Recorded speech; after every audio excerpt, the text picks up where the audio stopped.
through a mutual friend, I got in touch with Kim Thayil because I just thought he had a really interesting story. I had interviewed him a couple of years earlier for a Decibel magazine article, and we had a great conversation. He had quite a memory, and he had just had so much to say. And I just thought, I mean, perfect person to write a memoir with.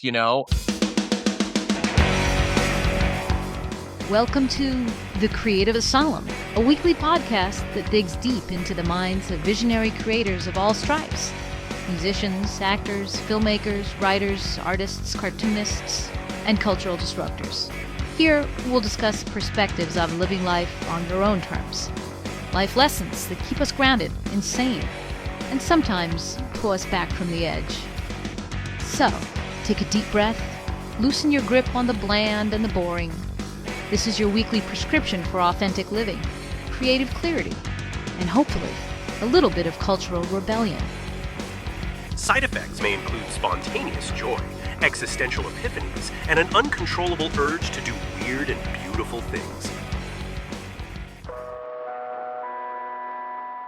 Hey everybody, welcome to the Creative Asylum. I'm your host, Daniel House, and today's episode is with an old friend, a friend of 35 years, Adem Tepedelen.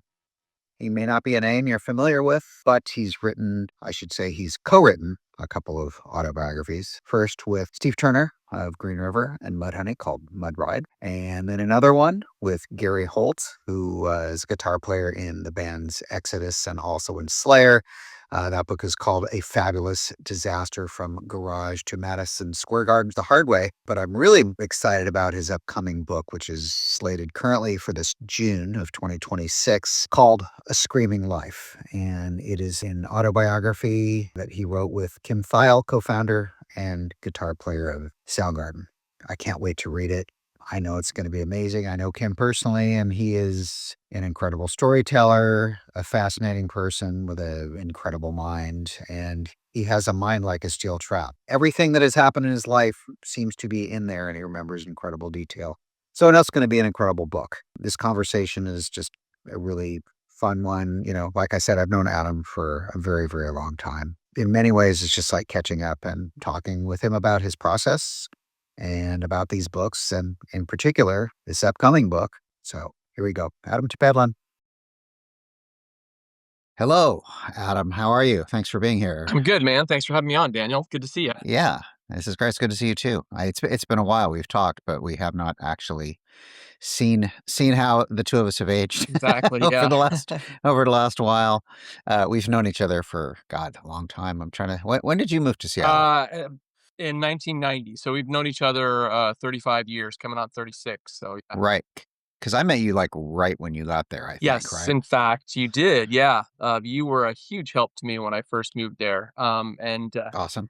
Yeah, and actually, I think before I even moved there, you were a huge help because, I moved there to partly, have my band play Seattle clubs and such, but also to start a record label.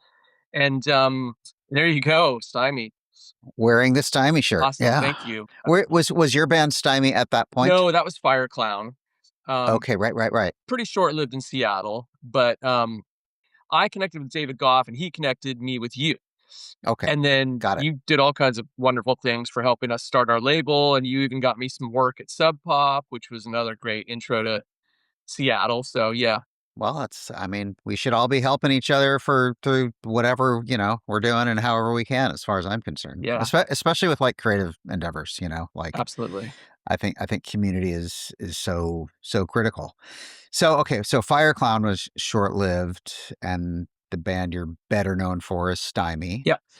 So I don't know. Let's talk about that for a minute. Yeah. So that basically Fire Clown broke up, or I left and then they broke up maybe late 1991 or 92 or something. And not too long after, I wanted to keep playing. Seattle was happening at that point in time. 1991, I think you could say so. Yeah. So I roped in some of my fellow Fire Clown friends and bandmates who I'd known since University of Oregon when I attended there in Eugene from 1985 to 89. I moved to Seattle with Jeff Kleinsmith and my friend James Halliday, who were in Fire Clown. And Jeff and I started the label New Rage Records together. And so when it came time for starting our next band, I roped in those two guys. Jeff was singing in Fire Clown, but he played guitar in Steiny, and then James was playing drums, and somehow we ended up as a six piece with three guitarists, including myself and Jeff, and then another guy, Brian from Unearth, who sort of is also part of my story, and Right. to a certain degree your story as well, because you helped me co-release their CD. So yeah, that and we were playing clubs basically between '92 and when we broke up in early '95. So it was as I say, as you know, a very exciting, fertile time to be playing in bands in Seattle at that time. It's a good run at a particular flashpoint in that history, for Absolutely. sure. Yeah. So were you at this point, I basically I'm having you on here, primarily and specifically as an author and a writer of books. Were you writing at that point yet, or did you have aspirations to write when you first arrived to Seattle? Or were you more thinking just in terms of being in music and playing music? I kind of wanted to do a little bit of everything, although I think primarily I was moving there to play music. But Mhm. I had, I'd been doing like little fanzines and stuff in high school and college. I wasn't thinking about writing as a profession. Let's put it that way. But also, I had been reading the Rocket and even Mhm. Backlash and stuff. We would get copies of those down there in Eugene, and so I was aware of these. And I guess once I got up there, I did aspire to potentially contribute to the Rocket, and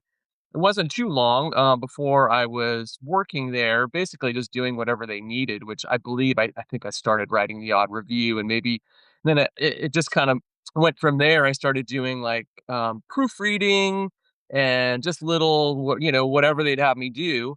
And it just kind of evolved, it was weird. I didn't really go up there aspiring to work for the Rocket, but after I ended up becoming an editor there sometime in the mid '90s, and so yeah, I worked at the Rocket for many years in between my stint at CZ Records, which was at the time when you first started CZ as a sort of full-time business for yourself. Your office was directly behind the Rocket, and the Rocket's Backstreets magazine sister publication. So Yeah, yeah. I've always thought that having CC Records down the hall behind the Rocket was a cool space, but to this day, I still believe it's why we got such limited coverage and basically never really got on the cover except one time because I think people had this sense that, or the people at the Rocket were like, well, if we do that, it might seem like there's some favoritism going on. I'm like, yeah, that sucks. they were hyper aware of that, and I really I never, initially, I didn't understand that that was a thing, but I got talked to, by Grant, about that. Not so much Charlie, because Grant was sort of the hands-on editor guy, and he was very, very, serious about that. So, yes, I learned firsthand that that was a very important thing for him, and I completely agree with your, assessment of that situation.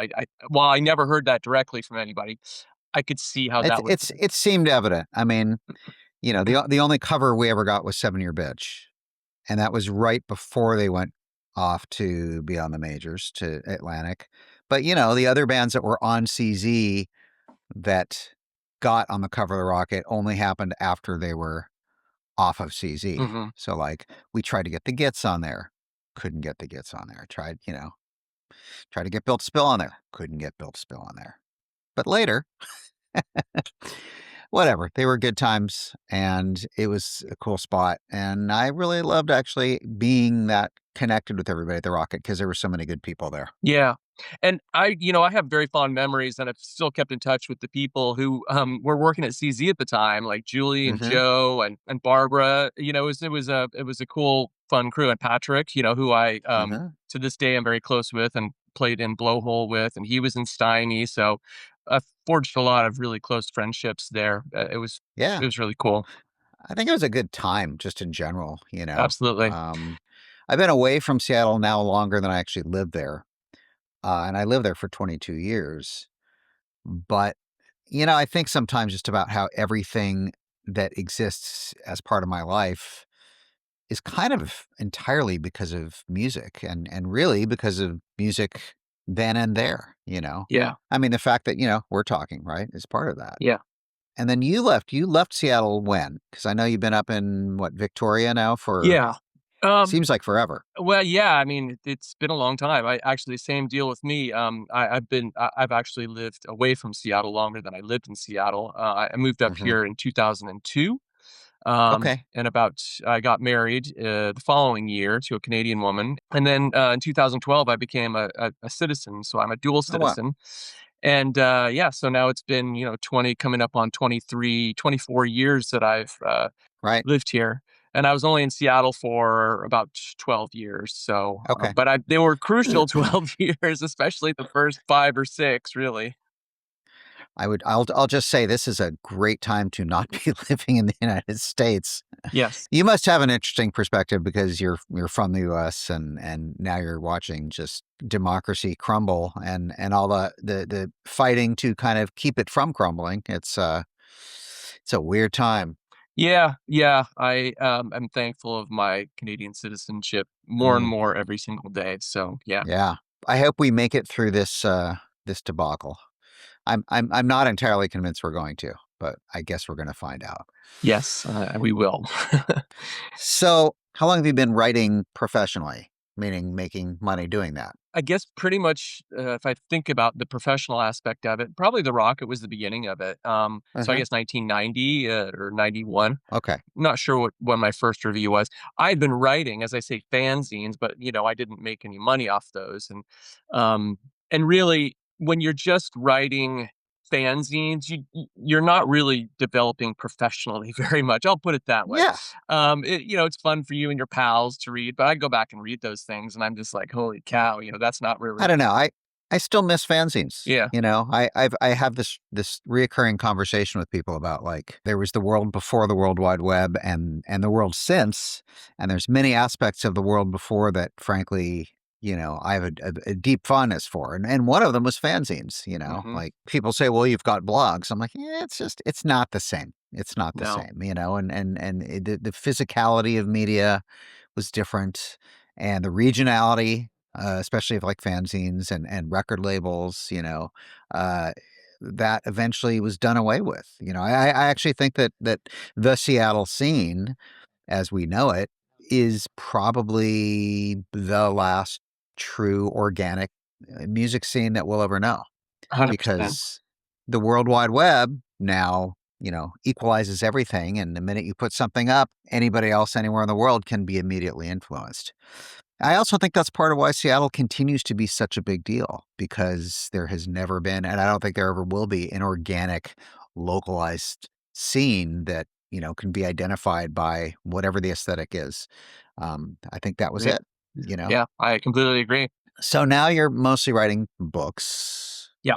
What was your first one? Was that the Fabulous Disaster from Garage to Well, the Madison? first one was actually my craft beer book, which you can see the cover of Okay. just over my shoulder, Okay. Yeah. which I did in 2013. When I moved up here and became a full-time freelance writer in 2002, I was doing all kinds of writing, and everything from music to travel. I started writing about wine, and at some point that led to me writing about craft beer as well, because I think that's when craft beer was sort of starting to pick up steam in a lot of ways. And Hmm. I won a journalism award for a craft beer story I wrote, and I kind of parlayed that into a regular gig writing, oddly enough, a beer column for Decibel magazine, which was unheard of at the time. That's when you're pairing beers with bands. Well, Is that yes right? and no. I Or wasn't no? Okay. specifically doing that in my column. I was basically they literally just said, "You can just do whatever you want in this column." Because at that point I had written for Decibel for, a few years, and, they Hmm. just needed a column, and so they never once said, "You should do this or you should do that." And so I basically just wrote about beer, and then, in doing so, I would frequently include bands as well, but it wasn't so Right. kind of cut and dried, like comparing beers and bands or whatever. And then I sort of parlayed that into this book deal. There were a lot of extreme beers at that time coming around because craft beer was sort of getting more and more adventurous. And so I thought, since I was writing for this magazine that really focused on extreme music, that it would be kind of funny and fun to do this book that was sort of, comparing the two in a way, like extreme music, extreme beers, and, what do they have in common? I interviewed musicians for the book, I interviewed brewers for the book, and then I kind of reviewed or whatever. It wasn't reviewed. I kind of wrote about 120 extreme beers from all over the world, and then I paired Hmm. each one with a band or a song or Right. whatever. And really, the whole thing was done in fun. It wasn't there are a lot of beer books out there that are serious and I was knowledgeable about beer, but I wanted this to be something that was fun and entertaining. And, definitely the beer geeks kinda got it, but, they were like, I don't they're not really into metal, a lot of them aren't really into metal, so they were Right. a little flummoxed or befuddled by it. Well, we'll make sure to put a link in the show notes on YouTube so if people want to buy it.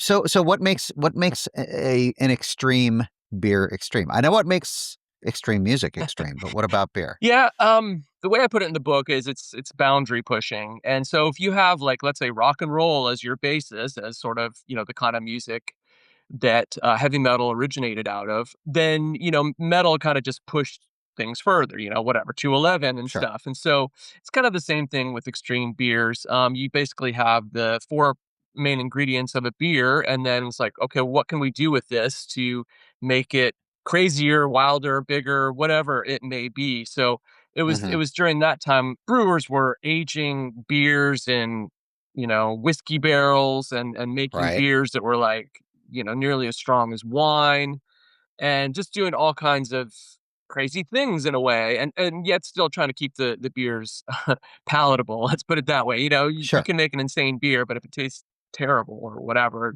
or it's undrinkable, then what's the point? So yeah, I mean that's basically it. I kind of it again, keeping with the theme of wanting it to be funny and entertaining. I broke it down into several sections. One of which was like beers that are basically sort of like devil themed because there's so much of that Hmm. in heavy metal music, right? It's Of course. the whole like devil plays a outsized role in metal lyrics and stuff. And so there are oddly enough a ton of beers around the world that are devil themed, whether it be their label or the name or whatever. So things like that were just it was just my way of kind of having fun with Sure. the beers and the music and all that. I like the concept. How did the book do?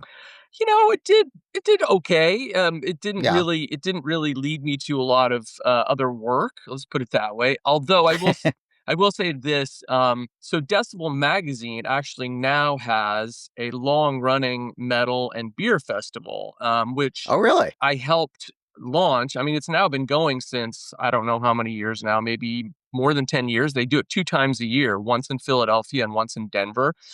And, I kind of was let's just put it this way, they wouldn't have started that if they hadn't been Right. running my beer column in their magazine. Right. I fed Yeah, that makes them sense. all the connections to the first brewers that they had in those early iterations of it and all that. And so, I mean, that's pretty incredible. That's still going. It's not called the Yeah. Brutal Truth Beer Festival, but I can't help but feel that it wouldn't have happened if they hadn't been running my beer column in their magazine. I would imagine. Yeah. I would imagine.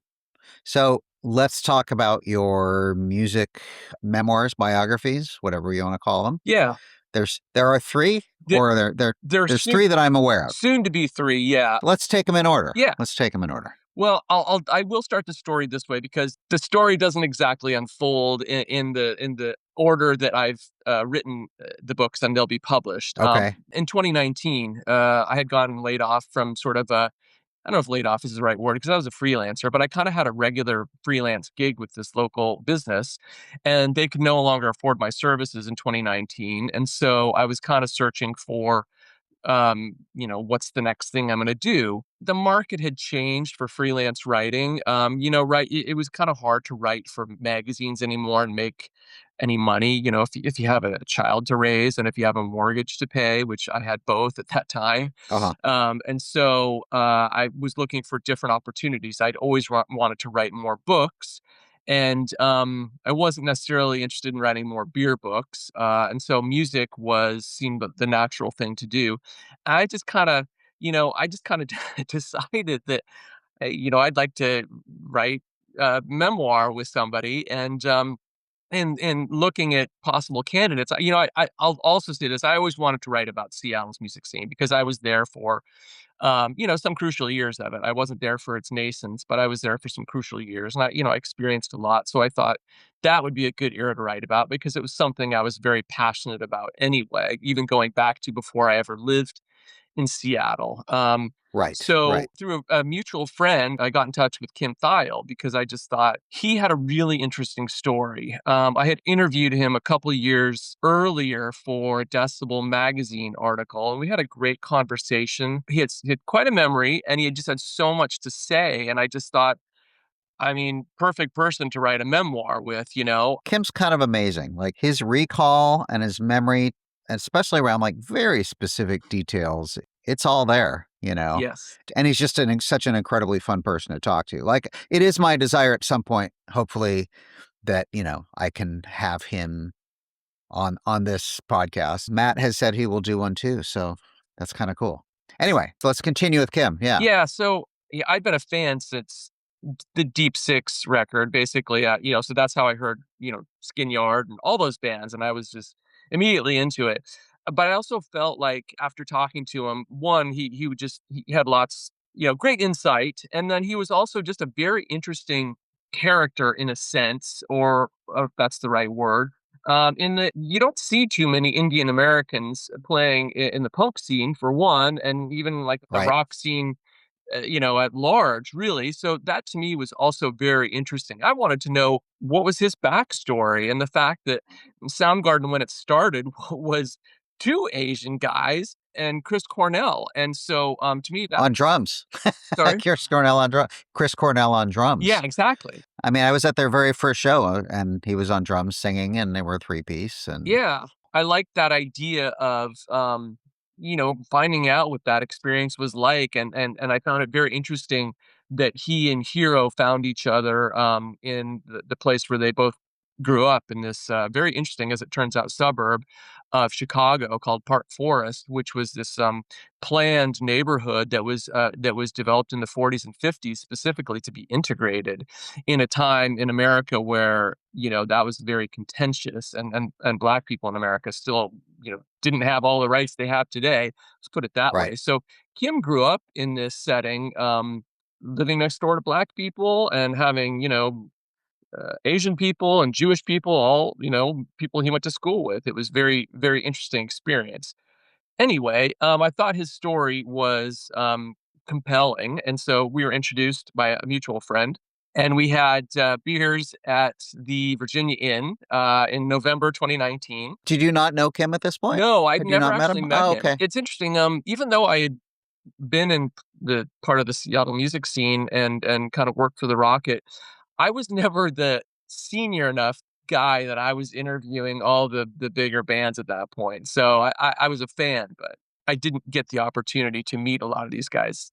So anyway, we had the tentative plan to meet again. I popped down from Victoria to meet with him at the Virginia Inn, and I didn't expect we were gonna, strike a deal at that point.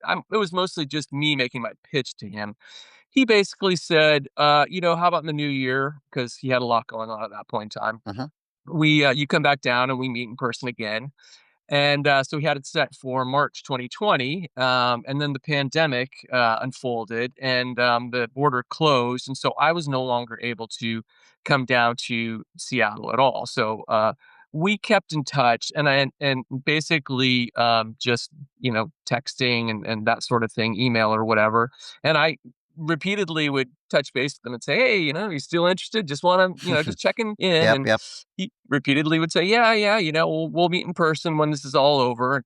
In the meantime, I needed to do something. I needed some work, and so I contacted Steve Turner. Not to sound like, he's, second fiddle or whatever, because Steve has also his own incredible story and was very important Absolutely. in Absolutely. the Seattle music scene. So the funny thing is I just literally DM'd him and on Instagram and said, "Hey, have you ever thought about?" And he got back to me and said, "Well, I kind of have thought about, doing Okay. a book." And so, I mean, before too long, we agreed to work together, and we managed to swing a book deal with Chronicle Press, and out of San Francisco. They're a notable independent, well, smaller publisher, but they're not necessarily known for doing music books. They do like very beautiful, more graphically oriented books. But they had started up this imprint called Prism, and they wanted to do more, different nonfiction type stuff. So did you pitch the book to publishers prior to having anything actually written? Yes, that's how it works in the nonfiction world. Basically, is you go to publishers with an idea. Now, having said that, your idea is a proposal, what they call a proposal, and it's usually like a 30-page document, which includes everything. It's in a way, it's like a business pitch. You're not only trying to sell the product, so to speak, but you're saying, well, here's why it would be marketable, and Right, yeah. oh, And here's the comps, and I mean, I yeah, actually have you're aware of the fact that I've been working on this book for, way too long. Um, and I have a proposal, although in my proposal on the template that I was given, there's a section that is for like a chapter of the book. yeah. You always put in a couple of sample chapters, which we did. So Okay, when you pitch them, you don't just have the idea, but you have some of it initially fleshed out and worked on. yes and no. To be honest with you, the sample chapters that I put forward in all of my proposals, they end up in the book, but not necessarily in the same form. Right. It's more like you just want to show the editors that one, you can write, and that you have, the chops, and that you can write compelling chapters, basically. So, but Uh-huh. but realistically, none of the chapters that I included in any of my proposals ended up verbatim in the manuscripts. So basically, there is in the making of the proposal, there is a little bit of like you're meeting with the person you're going to write the book with, and what you're doing is you're Uh-huh. developing the story arc. So you're interviewing them. You're saying, well, what kind of book do you want to write? And Steve Turner's, a lot of the basis of it was about how the influence of the early Seattle hardcore scene, punk and hardcore scene, and how a lot of the players that ultimately ended up in the bigger grunge bands kind of came out of that. um, and Right. and and sort of talking about that influence. And it wasn't so much the musical influence; it was more sort of like the connections made. Like Jeff and Bruce from Deranged Diction, and Steve and Mark playing in different bands, from Mudhoney playing in different bands Yeah. back then. So it was more sort of like the personal connections and how that sort of evolved. And then as it went from like Metropolis to Guerrilla Gardens and stuff like that, different bands sort of came into the picture, but it was this like evolution in a way of the Uh-huh. styles and sounds that everyone was playing, and then everyone started sort of influencing each other in a way. And Right. anyway, he wanted to really focus on that, so that was part of it. And obviously, Mudhoney continued for most of the time, like until now. There were brief periods where they sort of went, they didn't break up per se, but they kind of maybe took a little time off here and there. Take breaks. Yeah, but Well, when you get to a certain level, you can do that as a band. yeah. And I think also there was that period where the shine had rubbed off grunge, Right. and that they hadn't quite reached the grunge nostalgia. So there were some years there where it was like, they were not really touring so much, and then they were occasionally putting out records, and then it kind of picked up in the 2000s, and they can tour as much as they want to, basically, and Yeah. sell Yeah. some tickets all right. So And they're still great. They're still great live. yeah, I saw him a couple times back in the fall, and I had a blast. But Steve and it was interesting. One of the things about Kim is we could have done Zoom meetings and basically written the book Uh-huh. during the pandemic, but he just didn't feel comfortable with that, and I respected that. Steve was totally okay with that. So Steve and I were just meeting via Zoom. And Uh-huh. again, he was someone had never met in person before, but we just met regularly via Zoom, and I enlisted Dawn Anderson, rest in peace, who did all the transcribing for me, and she was super helpful because she was there for all of it, right? And so if Steve couldn't remember something, and I would give her these transcripts, these tapes, she'd be like, "Oh, well," she would know the background. If Steve couldn't remember something, she'd be like, "It was this person." It was amazing. So she was crucial in that as well. And yeah, we just met, and then I got down to writing, and How many sessions did you have with Steve before you had like the meat of the book to start I working on I it? don't know, quite honestly, but, it was, I would say, months of meeting with him pretty regularly, definitely weekly, maybe more. Look, we had nothing to do. He had he didn't have any jobs, and Mudhoney wasn't Yeah, touring, so right. it was pretty easy for me to go, "Hey, Steve, you available, 2 days from now?" or whatever, and he'd pretty much always go, "Yep, sure, no problem." And in the meantime, I realized that I needed a next project. And so I tended to look toward people that I had some sort of connection with via other writing gigs that I've done. Hmm. And so Decibel was a good source of that because over the years of working for Decibel, I've written for them for now almost 20 years. Wow. And it's a metal magazine, basically. And there were some dudes that I'd interviewed multiple times. And Gary Holt was one of them, and at the time, I really thought he was one of the early. He wasn't a founder of Exodus, but he was one of the early members of Exodus. And as soon as Kirk Hammett left that band to join Metallica in '83, Gary sort of took over the reins. So he had been kind of like steering the ship for quite a long time. And then he had this stint for a good 10 years playing in Slayer. So in my mind, I was sort of going to sell this book as like a Slayer book to a certain degree because Exodus just didn't have the same juice that Slayer would have. And I came to Right. Gary and I said, "Hey, here are my thoughts. Would you want to do a book?" And he said, "Yes, I would, but actually, I think this book is a little different than what you're pitching." He said, "I think my story is one of redemption." And he kind of explained it to me, which was pretty fascinating. If you look where he is now, he's really quite the elder statesman in the metal scene. Yeah. He has like 450,000 followers on Instagram, and just knows everybody. And part of that is through his Slayer tenure, but part of it is just like the dude has just been a lifer. Everyone loves him, and Uh-huh.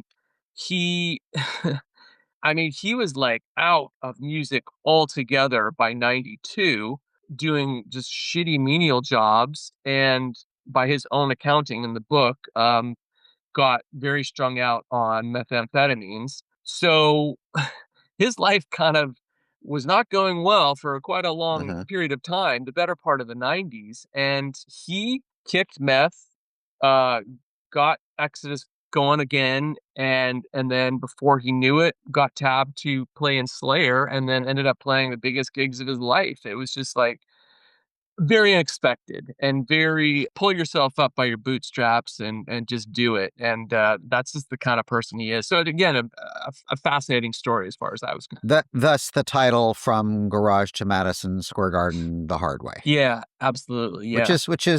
is a great subtitle for sure. It immediately just kind of makes you go, huh? Tell me more. Yeah, exactly. If you're enjoying this conversation, please make sure you hit that follow button so you never miss an episode. If you're watching on YouTube, please like this video, leave a comment, and if you haven't already, please subscribe.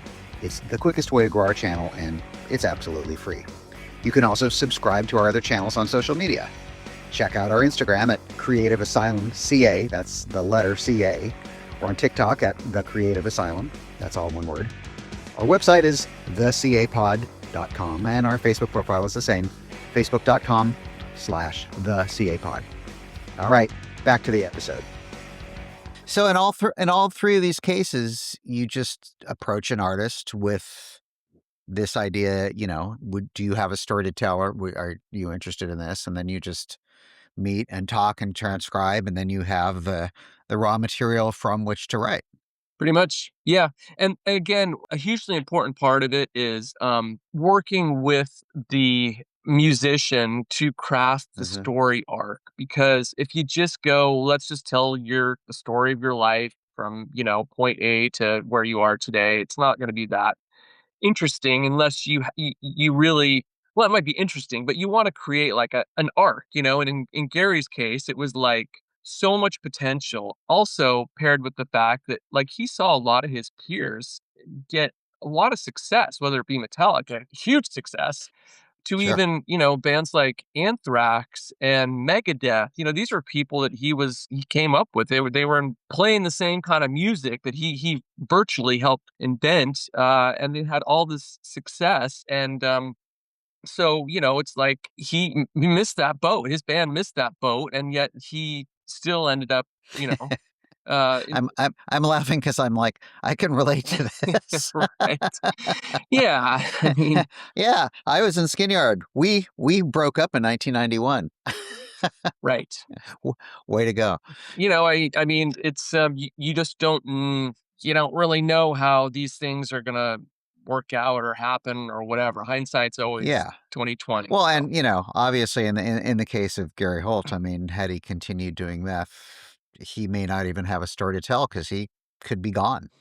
exactly. Yeah. So, regardless of everything else, I just think whenever I hear of somebody who's kind of spun out and, working their way towards the bottom, be it alcohol, be it drugs, whatever, whenever somebody's able to sort of say, I need to get out of this and pull my life back together, it's, that in and of itself is always fantastic. Yeah, yeah, it is pretty incredible. There's one story he tells about how basically they were all as a band because it was meth was a problem with the entire band at that point in time, with the exception of one member, and this was the late '90s, basically. That must have been weird to be that one member.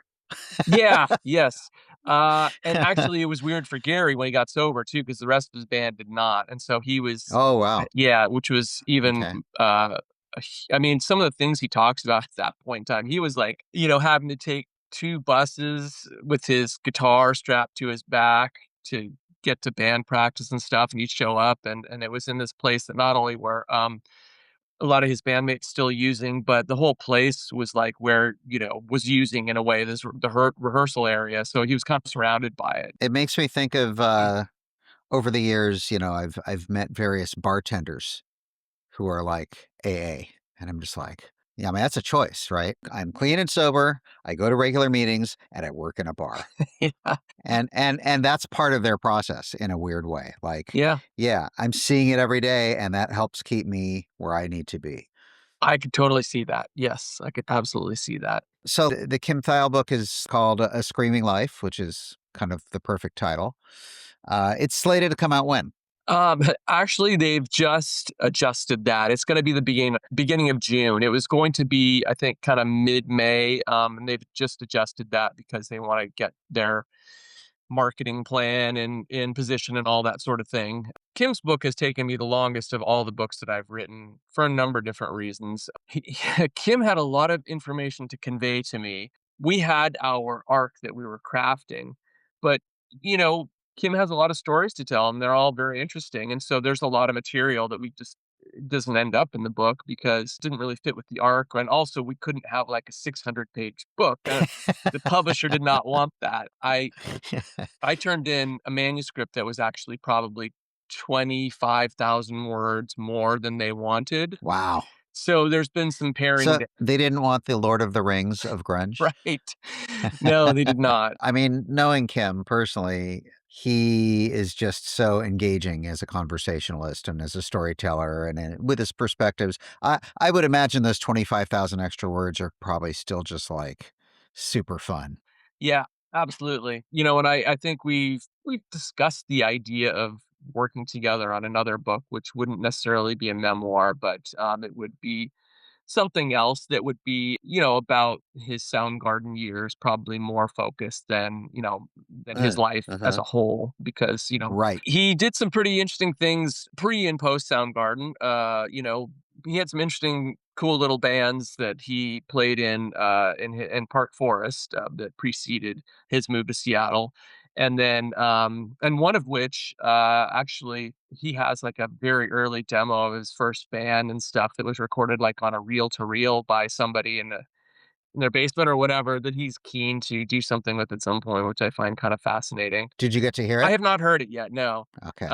But and then he was obviously in the MC50 version of Right. MC5, which was a huge deal for him. It was post Chris Cornell's suicide, which was a difficult time for him and obviously everyone associated with Soundgarden. Mhm. And then later he was during the pandemic he played with Chris Novoselic in Third Secret, so that was a cool Mhm. thing as well. And Matt Cameron was in that, so Yep, yep, I remember. he's done interesting other little projects along the way, and there will be another Soundgarden record at some point, probably in 2026 or maybe 2027. The final Really? one, yeah. So they had actually had, like, a record in the can, or They had songs that they were Mhm. working on, yes.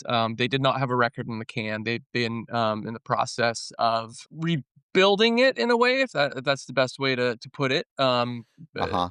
Chris had finished vocals, on basically an album's worth of songs, and so Okay.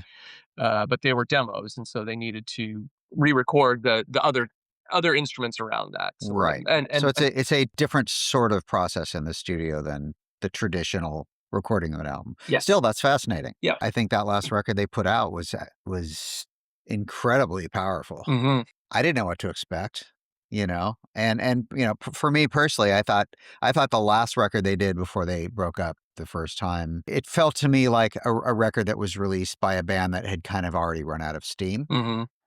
And so when they were coming out with a new record, I was like, I hope this doesn't feel like that one. And it didn't. It didn't. It felt like there was a whole new, like the dam had broken forth and a lot of stuff had been building up. And I was really happy with how great that record sounded. So, Yeah. the fact that there's another record in the future is pretty exciting. Yeah, it will be obviously a huge deal once it finally hits. So Yeah, no kidding. yeah, I haven't heard any of it, so I have no no details to share. But Matt Cameron has talked a little bit about it in interviews of late, so it's not like it's a secret that I'm revealing per se. Uh-huh. He hasn't revealed any songs or whatever, and we do talk about it in the book. Obviously, toward the end of the book, so it was a very emotional. It's been kind of an emotional thing for them to do, without their brother involved in this. And, I think it's Yeah. it's stirred up a lot of emotions. Yeah, basically. For people even not even in the Seattle music community, it was a really kind of a devastating loss, Yeah. and just so unexpected. Yeah. So how long did you spend you said you spent a couple of years with Kim working on this and having conversations, and Yeah. Pretty much. how large is the book? Is the final manuscript? I think it's going to be around. Actually, I just got the laid out version of it, just on my computer. It's not printed yet, obviously. I think it's around 350 pages, somewhere like that. So So it's a good size book. yeah, it's a good sized book. Yeah, we spent about 2 years, like, basically, I think we signed the contract in maybe April 2024 and then set to work on it, and I I'm chagrined to say that we missed a deadline, for various different reasons, and so that pushed things back a little more. It didn't hurt the release date because as far as I knew, there wasn't actually a release date at that point. Okay. It did make probably the publisher not super happy and made them adjust whatever potential uh, Right. deadline they were going to offer us. So we've encountered some things along the way like that, but it was necessary for the process because from my end I was still gathering information, and Uh-huh. I didn't really want to start writing the book if I was still gathering information because I felt like it would be better just to have everything in front of me and start that way. And so I wouldn't have to go back and tweak things or whatever. So, because the other thing is you don't really ever talk about things sequentially as much as you might like to.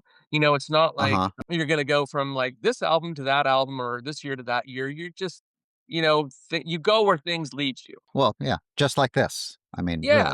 really. And then afterwards you assemble it, you pick and pull and all that, and then you assemble it. A lot of what I do, a lot of my job is I really try to use as much of the actual transcribed words that my subject has given me and use my own words as little as possible, only to make transitions or whatever. Sometimes it's necessary, but Hmm. I really need, I really want to have that person's voice, the things they said, the way they said them in there. So yeah, there's a lot of just pulling stuff together, and so my job is kind of like assembling a puzzle in a way, you know. Do you kind of build the basic rough structure and arc ahead of when you start to assemble everything from the conversations, from the transcriptions, or do you really just start with transcriptions and then kind of figure out how you're going to piece it together as you go? Well, when we're putting together our proposal, we kind of already have the arc. Now, Hmm. having said that, it's a little bit of a more generalized arc. It doesn't contain a lot of specifics. Sometimes the Okay, right, publisher yeah. will want, like, as part of a proposal, like sort of a breakdown of like, well, what are your chapters going to be? Even if you just give them like a sentence or two about, oh, this chapter will be this.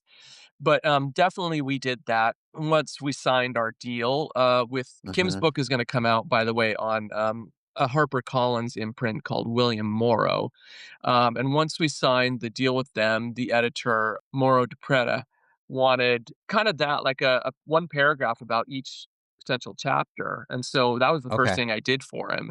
And then from there, yeah, we basically were just trying to, in my interviews with Kim, my discussions with Kim, we're just trying to sort of fill all the bits in that we've kind of promised that we're going to be talking right, about. right. And then it was my job then at the end to sort of pull a bit from here and there and assemble it all together. So yeah, like making a puzzle in a way. Yeah, sure. When I saw the book, I'm like, oh, this looks exciting. I don't remember if I first saw it from something you posted or if I just saw the book and then saw your name afterwards. And I'm not sure which came first, but I'm excited for the book.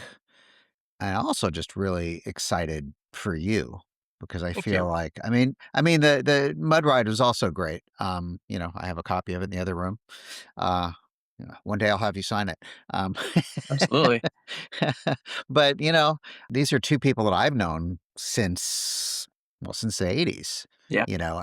And their musical contributions, both with Green River and with Mudhoney and and the Thrown Ups, in fact, Yeah. also True. right. And Soundgarden, they're such important bands in the history of Seattle. But for me personally, they've just been really important bands. Uh, for me being a part of that same history, I guess. Hmm. I have to believe that this is probably for you an important book and presumably probably a very pivotal book. I presume from this point forward, your career is going to get that much more lauded and I assume even bigger things for you. Here's hoping. Yeah. Maybe I should ask you, are you working on the next project yet?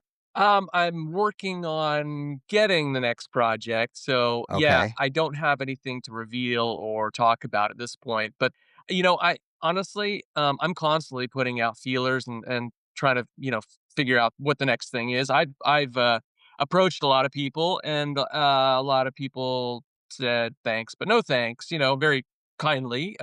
Sure. That's just part of the business or whatever. Yeah, of course. But yeah, I mean, I hope the book does well, and Oh, I think it's gonna do amazingly well. yeah, and what I'd really like to be known for, and I hope this leads to more work, is I want to be the person who can help Seattle musicians tell their story in a way, because that's a lot of where my love and heart lies. And Yes. I still feel like there are plenty of stories that can be told from the scene, from different perspectives. I mean, certainly I would love to nab maybe Stone Gossard or Hmm. Jeff from Pearl Jam. And I think that I wouldn't mind working with Jerry Cantrell, or from Alice in Right. Chains. I know it's a sort of a different strain of what was going on in Seattle, but Sure. Are you specifically focusing on Seattle bands, or are you also considering going outside of that scene specifically. Yeah, I've certainly gone outside and approached other people. Obviously, Yeah. Gary's a Bay Area guy, Right. but Right. yeah, I think that with now 2 Seattle books under my belt, I would hope that that would at least make, other notable Seattle musicians, maybe receptive to working with me in the future. But, Sure. if it brings, somebody from, another band who's interested in working with me in from a different scene or a different era or whatever, Hmm. I'm totally open to that as well. I think a Jeff Ament book would be. He's just such a down to earth guy. He's somebody else who really has a lot of clarity around his memory with specific details. And he's just as a human being, he's very accessible and he's very generous, with his time and his attitude. And Yep. yeah, he'd be a really cool subject, I think. Yeah. I interrupted for a moment. I apologize. No, that's okay. I think I probably had finished my thought. I definitely looking for the next project and excited to work with somebody else. I feel like what I've kind of done with the first 3 books is sort of build up to a certain level.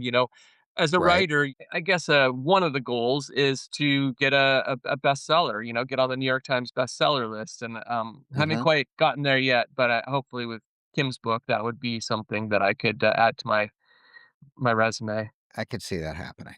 Definitely. Yeah. By the way, you're mentioned multiple times in the book, probably no surprise there, so Very cool.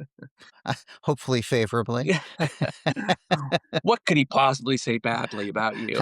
Well, I'm not gonna say anything here. I'll read the book and see for myself. Yeah, yeah. Well, I guess as we're winding down here, do you have any final thoughts just about where you're going in your life as a writer, what you hope to achieve? What is it about this particular creative process that is driving you and basically feeds your soul? I found something that I'm good at, and that I Okay. enjoy. It's something that I wouldn't say it comes easy to me, but it's something that I can do and I feel confident in, and I like to do it a lot. So I have a deep interest in music and music history, and so it just ticks all the boxes for me. And I just really like. I like writing, and I'm a decent writer, and Yeah. Yeah. I You like are. talking to people and hearing their stories. So much what I've done over the years is interview people, and there's nothing better than interviewing people and who you admire and whose music you love, and then helping them tell their story. I mean, how amazing is that? That's pretty fulfilling. So I think that's where the love, co- you know, comes from me. That's what I love about it. Thanks so much for listening to this episode of The Creative Asylum. A quick favor before you go. If you liked this conversation, please be sure to follow and subscribe wherever you get your podcasts. New episodes drop every Tuesday at 10. You can find us on Instagram and on YouTube at Creative Asylum CA. That's Creative Asylum and the letters CA. Our website is thecapod.com. And our Facebook is the same, facebook.com/thecapod. Until next week, when we'll have a new conversation with another creative disruptor, stay creative in life and at work.